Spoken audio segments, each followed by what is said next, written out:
Well, hello everyone, Andy Spoons here, and I have had a lot of people asking me about hook knife sharpening. So this is going to be just a bit of an overview of how to sharpen a hollow ground hook knife. And what that means is that the inside has been hollowed out so that the edge is essentially raised off the mass of the hook. And there are plenty of different ways to do this.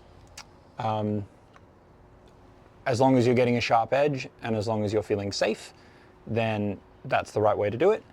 But I thought it might be nice for me to just throw my hat in the ring, because I feel like this is just about the most efficient and safest way. And basically it means that you're using kind of as little force as possible, and you're really just relying on the fact that the rails or the high points on the knife are coming into contact with your sharpening tool. So I'm basically just sitting this, you could do this anywhere. Table, it's nice to have a small raised space. I literally just grabbed a piece of wood off the ground just to raise it off the surface a little bit. The reason that you want to raise it off the surface is what we do is we use a dowel. I'm using one of the dowels provided by Dio at the Spoon Crank. This is part of his sharpening system. And so there is a 3000 grit on this side and a 5000 grit on the other side. I don't really need to go right back down to low grits for this knife. It's in great condition. This is my Monadnock from Matt White. And so the reason that we have it raised off the top is because you're going to be sitting your knife.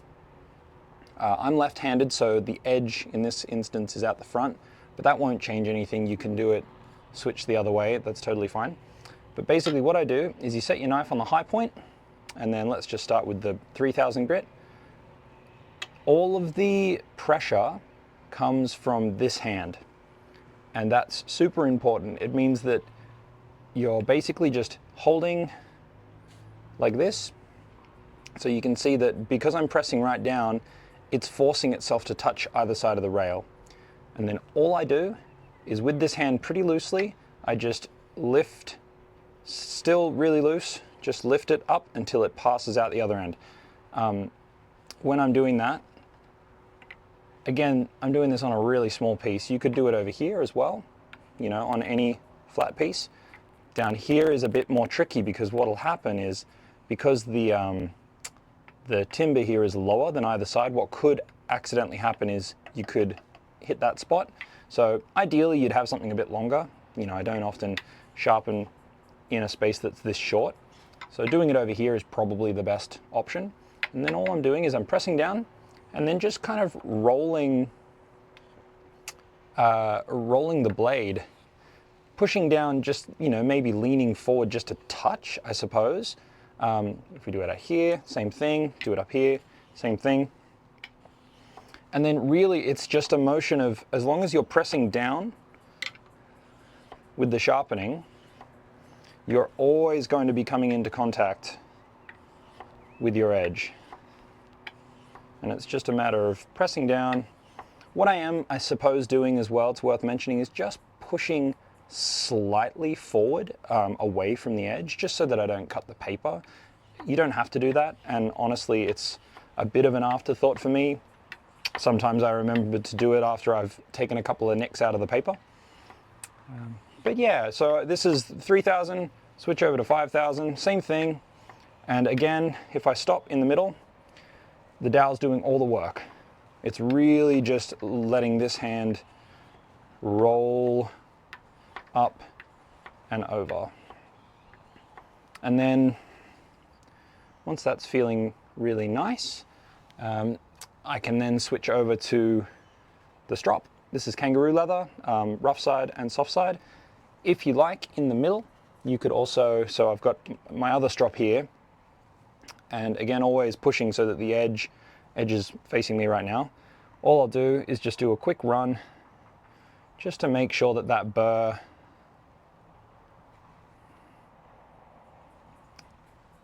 has been pushed back over to the other edge.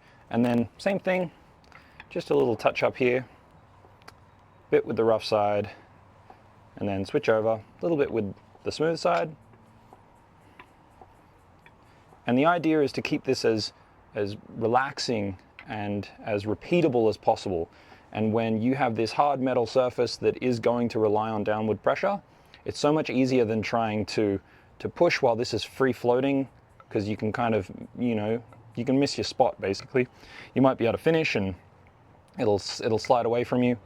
It's just there are different ways that it doesn't quite work out, in my experience. And then, yeah, basically a couple of quick passes with the outside.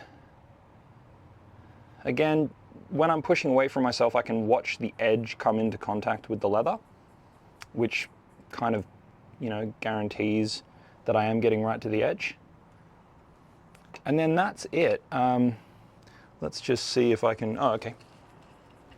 This wasn't planned, I promise. But if I were to do just a couple of passes with this, this is rock hard she oak. I actually forgot that I had this blank in. But you can kind of check. I'll just do a couple of passes just on the top. And what I'll do is I'll show a bit of video, or maybe you'll be able to see it if I hold this up. So I'm just taking a few cuts on the back so that you can see the difference between where it's been sharpened and where it has not. So if you look here, you can kind of see the shinier section. I'll try and get a closer shot here. Let's see if I can do this. Is this going to work?